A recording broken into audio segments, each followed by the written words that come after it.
So, all right, next. Borders are reasonable. How about that?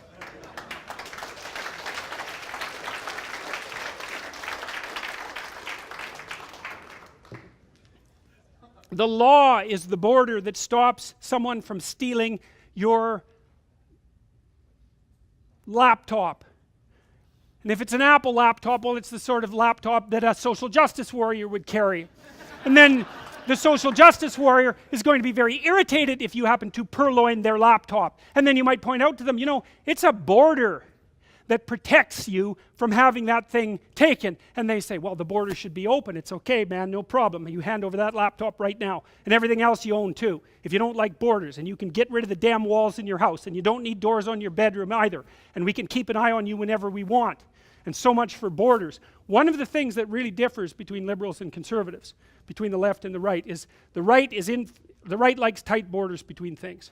It's part of being conscientious at every level, conceptually, sexually, familially, provincially, nationally. The right says, look, let's keep the borders between things pretty distinct. And the left says, yeah, maybe not, because some of those borders are in the wrong place, and a little bit more free flow of information wouldn't be a bad thing. And the thing is, they're right, but so are the conservatives, and that's why you have to talk. It's like, well, we've got some borders. That's a good thing.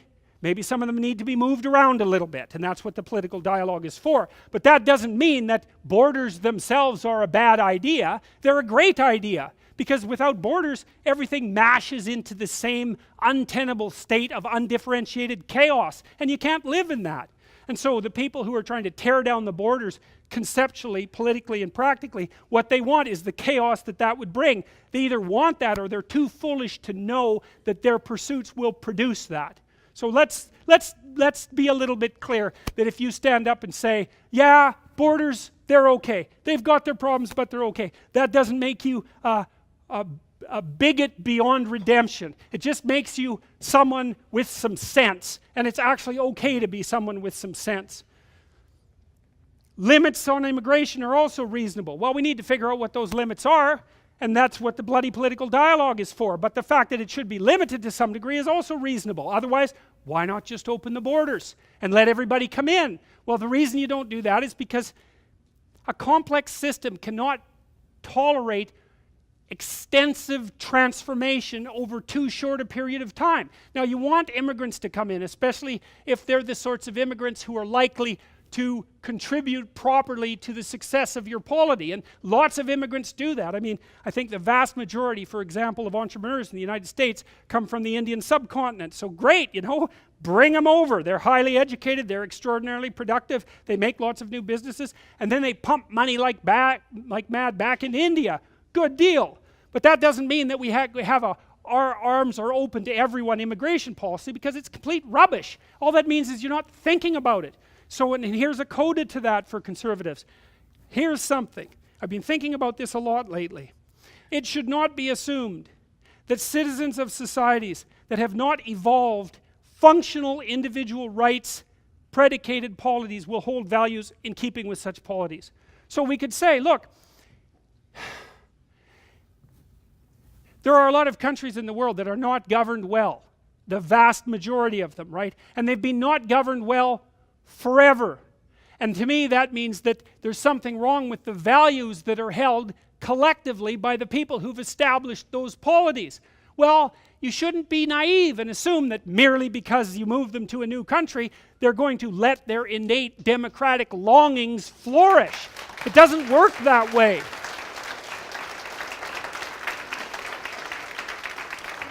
So if you stand up and say, look, you know, let's be a little cautious. Let's make sure that we don't transform our society so rapidly that we lose what we have. Let's be careful about that. That doesn't mean that you're a morally reprehensible demon. It just means that you're conservative, and it's a reasonable position to hold. So there's no sense in apologizing for it. Now, that doesn't mean you get to, like, hide your bigotry under a mask of moral virtue, you know. The discrimination issue is quite clear as far as I'm concerned, so that's associated with bigotry. If you have two people who are applying for a job, you should pick the one that's most qualified and not pay any attention to any of the other attributes of the person that have nothing to do with the job. Okay. Right. I think, basically, I think we figured that out in about 1965. Now, we're not doing it perfectly, you know, but it's not that much later than 1965, and our society, particularly in Canada, is pretty damn open. You can come in here, and if you work hard, and if you're fortunate, you don't get sick, and God smiles on you, so to speak, you can be successful. There's still prejudice, unreasonable prejudice and discrimination, but our society is not, as the radical egalitarian equity promoters have it, structurally racist, bigoted, and misogynistic. No. Not only that, just so you know, there was a recent review published, and I mean recent, 2017, looking at that damn literature on unconscious bias. And I knew the literature to begin with. There is no evidence that unconscious bias can be measured properly, not reliably. There's also no evidence whatsoever that if you do measure it, and you can't very well, that it does any better job of predicting actual, say, bias and prejudice than just tests of attitude. So the notion that our culture is somehow structurally misogynistic and racist, and the reason for that is because of the unconscious bias of the monsters who are running it is well, maybe it's not wrong, but I can tell you one thing about it. It is not a scientifically justifiable proposition, and that's what it's being passed off as. And I place that firmly at the feet of the social psychologists, which social psychology happens to be a fairly corrupt discipline, by the way, and the people who invented the implicit association test, which measures unconscious bias, because they have not come out publicly to the degree that they should have and said, our test, which was for experimental purposes, is being misused politically. You know, your damn judges now, because of federal fiat, have to undergo mandatory unconscious bias retraining before they can sit on the bench. And so you don't think that's political re-education, it's because you're not paying attention. And there's zero evidence that it does what it's supposed to. And I would also recommend to all of you, if you happen to be in a workplace that introduces diversity training or unconscious bias training as a mandatory requirement, you tell them in no uncertain terms that you are not participating in a process that deems you bigoted and misogynistic without evidence of that being the case. And if you trot off to the training, then you've just agreed that that's who you are. And believe me, once you've agreed to that, man, you'll be agreeing to a bunch of things you don't want to agree soon afterwards. So it's time just to put a stop to that. Enough of that. None of that unconscious bias retraining, especially not the mandatory type.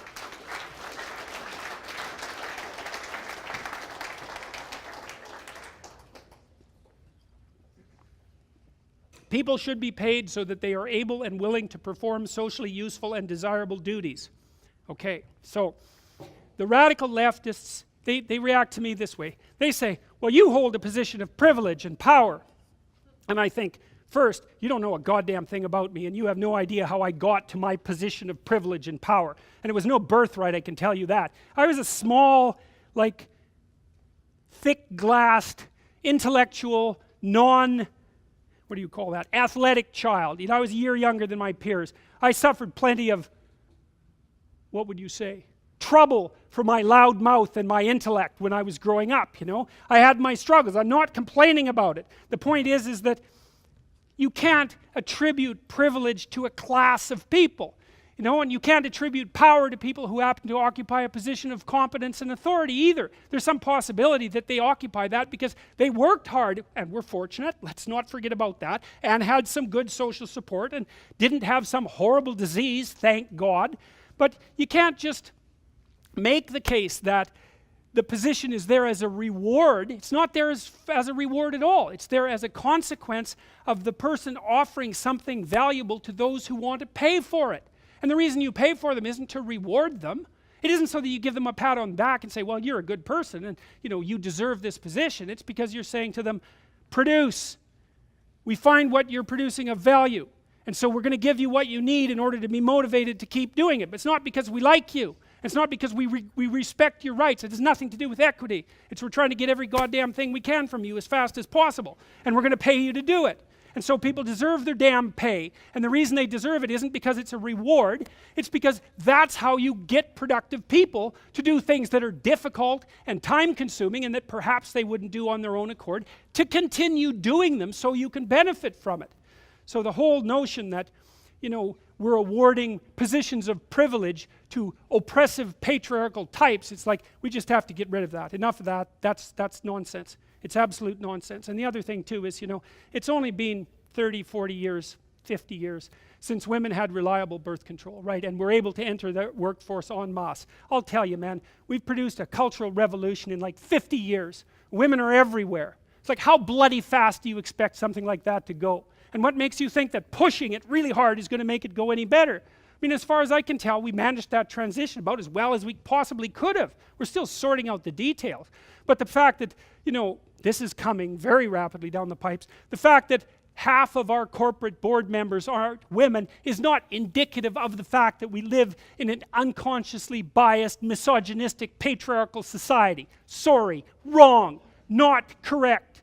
And so we shouldn't be allowing, and this is happening very, very rapidly, and you can be sure Kathleen Wynne is going to be putting this in as policy as rapidly as she possibly can, these equity demands to ensure that there's proportional representation of every gender, every sex, every race, every ethnicity, at every level of every organization. It's like, really? We're going to do that by governmental fiat? It's like, that's not a society I want to live in, I tell you. And I'm quite certain that if you lived in that society for any length of time, you'd learn very rapidly that it isn't a society that you'd want to be part of either.